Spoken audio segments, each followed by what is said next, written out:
बोलिए शंकर भगवान की जय। भैया दीदी को नमस्कार। मेरा वीडियो अच्छा लगे तो लाइक करें, शेयर करें, सब्सक्राइब और कमेंट में लिखे हर हर महादेव। आहो राम बीतले रे फागुनमा चैता चढ़ी गेले रामा लागी गेले अम्मा के टिटोरावाए राम। आहो राम बीतले फागुनमा चैता चढ़ी गेले रामा लागी गेले अम्मा के टिटोरावाए रामा लागी गेले अम्मा के टिटोरावाए रामा लागी गे। आहो रामा घोड़ावा चढ़ा ले आखिन भोला बौड़ा हवाए रामा तोड़े लगलन अम्मा के टिटोरावाए रामा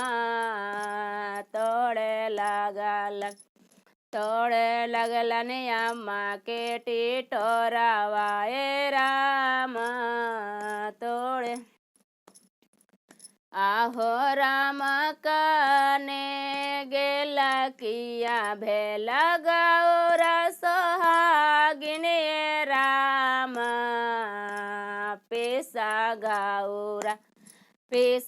गौरा अम्मा के चटनिया राम पीसा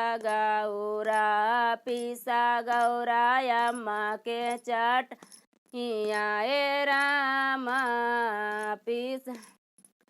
आहो राम काने जे हको भोला लोड़िया सिलौटिया राम काने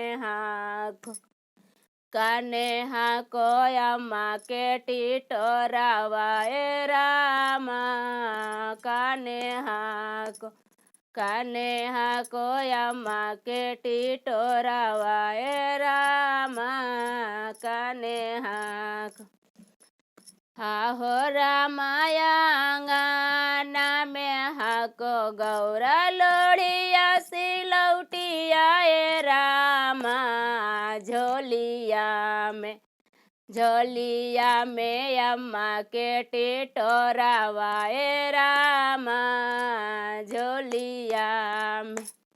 झोलिया में अम्मा के टिटोरावाए राम झोलिया।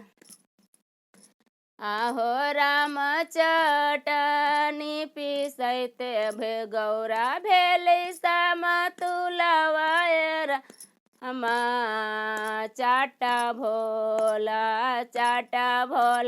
अम्मा के चटनिया राम चाटा भोला अम्मा के चटनिया राम चाटा भोला अम्मा के चटनिया राम आहो राम चटनी चटैते भोला भेलन माता बालवाए राम नाचे लगलन भोला बौड़ा हवाए राम नाचे लगलन भोला बौड़ा हवाए राम आहो राम चटनी चटैते भोला भेलन माता बालवाए राम नाचे लगले भूता बाए तालावाए राम नाचे लगल। बोलिए शंकर भगवान की।